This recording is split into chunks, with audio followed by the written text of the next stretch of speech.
নমস্কাৰ বন্ধু বান্ধৱীসকল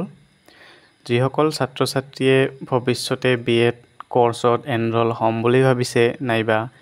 এনে কিউৰিয়াছ হয় বিএডৰ স্কোপনো কি সেইসকল ছাত্ৰ ছাত্ৰীৰ বাবে এই ভিডিঅ'টো খুবেই গুৰুত্বপূৰ্ণ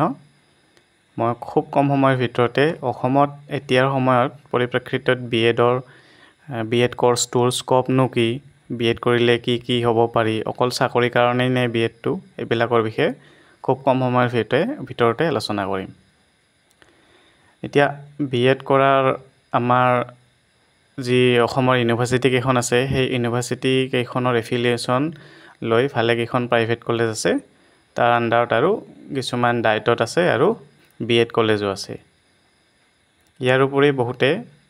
ওয়েষ্ট বেংগল নাইবা তেনেকুৱা অসমৰ বাহিৰৰ ৰাজ্যৰ পৰা বিএড কোৰ্সটো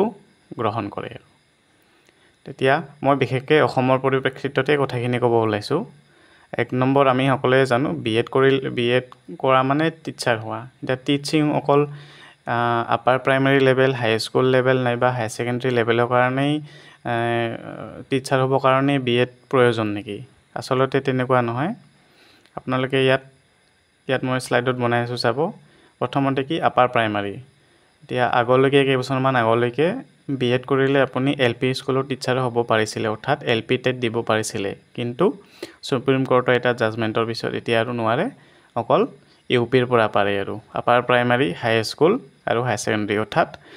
আপুনি 6 ৰ পৰা 12 ক্লাছ 12 লৈকে টিচাৰ হ'ব পাৰিব যদিহে আপোনাৰ বিএড ডিগ্ৰী থাকে আৰু যদি এলপি লেভেলৰ টিচাৰ হ'ব বিচাৰে তেতিয়া হলে আপোনালোকে ডিএলএড কৰিব লাগিব তাৰ পিছত এখিনি গভৰ্নমেন্ট হাই স্কুল টিচাৰ যি আমাৰ সদ্যহতে হৈ গল জিটি আৰু পিজিটি টিচাৰ অৰ্থাৎ গ্ৰেজুৱেট টিচাৰ আৰু পোষ্ট গ্ৰেজুৱেট টিচাৰ কাৰণে আপোনালোকক বিএড কম্পালসৰি আৰু এই বিএড ডিগ্ৰীটো অকল অসমৰ বুলিয়ে নহয় যিকোনো এনসিটি ৰিকগনাইজ ইউনিভাৰ্সিটিৰ পৰা যদি কৰে আপোনালোকে চৰকাৰে আসলতে তাত একো কৰিব নোৱাৰে কিন্তু অসমৰ বাহিৰৰ পৰা কৰিলেও ভালদৰে চাই ল'ব যাতে ইউনিভাৰ্সিটিখন এনসিটি ৰিকগনাইজ হয় সেইখন কেনেকৈ চাব আপুনি একেবাৰে সহজ উপায় গুগলত যাব তাত এনসিটি বুলি সাৰ্চ কৰিব তাত আমাৰ ৰিজনটো আছে তাত চাই ল'ব এনসিটি ওয়েবসাইটত যে সেই যোনখন ইনষ্টিটিউটত ল'ব সেই ইনষ্টিটিউটখনৰ নাম তাত মেনশন কৰা আছে নে নাই টিচিং এনেকুৱা যিখিনি ক'লো এতিয়ালৈকে ইউপিৰ পৰা হাই সেকেন্ডাৰীলৈকে টিচাৰ হ'ব পাৰিব তাৰ পিছত আপোনালোকে বিএড কৰি আজিকালি যি নতুন কোৰ্স এটা লঞ্চ কৰিছে ইন্টিগ্ৰেটেড টিচাৰ এডুকেশ্যন প্ৰগ্ৰাম আইটেপ বুলি কয় চমুকে তাৰ এসিস্ট্যান্ট প্ৰফেসৰৰ কাৰণেও আপোনাৰ যি কনসাৰ্ন সাবজেক্ট আছে তাত মাস্টাৰ্স লাগিব মাস্টাৰ্সৰ লগতে আপোনাক বিএড বিচাৰে তেওঁলোকে আৰু বিএড কৰি এটা ভাল পজিশন আছে আপোনালোকে ডাইটৰ লেকচাৰাৰ হ'ব পাৰিব ডাইটৰ লেকচাৰাৰ বুলি ক'লে এতিয়া তাত এটা এক্সাম পাতে আৰু এপিএসসি কণ্ডাক্ট কৰে সেই এক্সামটো আৰু তাৰ কাৰণে কিন্তু আপোনালোক বিএড কৰিলে নহব আপোনালোকে এমএডও কৰিব লাগিব তাৰ পিছত প্ৰাইভেট ইনষ্টিটিউটখিনিটো জানে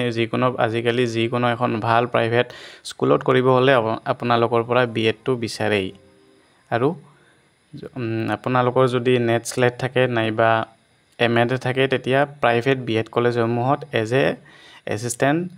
প্ৰফেসৰ হিচাপে কাম কৰিব পাৰে আৰু প্ৰাইভেট বিএড কলেজ মেক্সিমামৰে স্যালাৰি খুব ভালেই দিয়ে 45-50 এনেকুৱা লৈকে দিয়ে আৰু ষ্টাৰ্টিং হয়তো 35-30,000 এনেকুৱা দিব পাৰে সো 3 নম্বৰত আমাৰ আছে হায়াৰ ষ্টাডিজত কি স্কোপ আছে বিএড কৰিলে obviously আপোনালোকে এমএড কৰিব পাৰিব এমএডৰ লগতে আপোনালোকে ৰিসাৰ্চ ওয়াৰ্ক যদি বিচাৰে এমএডৰ পৰা এনেকে এডুকেশ্যন লাইনত ৰিসাৰ্চ ওয়াৰ্ক কৰিব পাৰিব এনেকুৱা ধৰণৰ আৰু কিছুমান আছে এইবিলাক অলপ ডাইটৰ লেকচাৰাৰ কেনেকৈ হ'ব পাৰি এসিস্ট্যান্ট প্ৰফেসৰ আইটেপৰ কাৰণে কি কোৱালিফিকেশন লাগে সেইখিনি যদি আপোনালোকে বিচাৰে জানিব তেতিয়া এটা বেলেগ ভিডিঅত সেইখিনি কভাৰ কৰিম এনেকুৱা ধৰণৰ ইনফৰমেটিভ ভিডিঅ পাবৰ কাৰণে আমাৰ চেনেলটো সাবস্ক্ৰাইব কৰি ল'ব আৰু এইখিনি ভিডিঅত যদি কিবা আপোনালোকৰ সুধিব লগা আছে নিশ্চয় সুধিব পাৰে থ্যাংক ইউ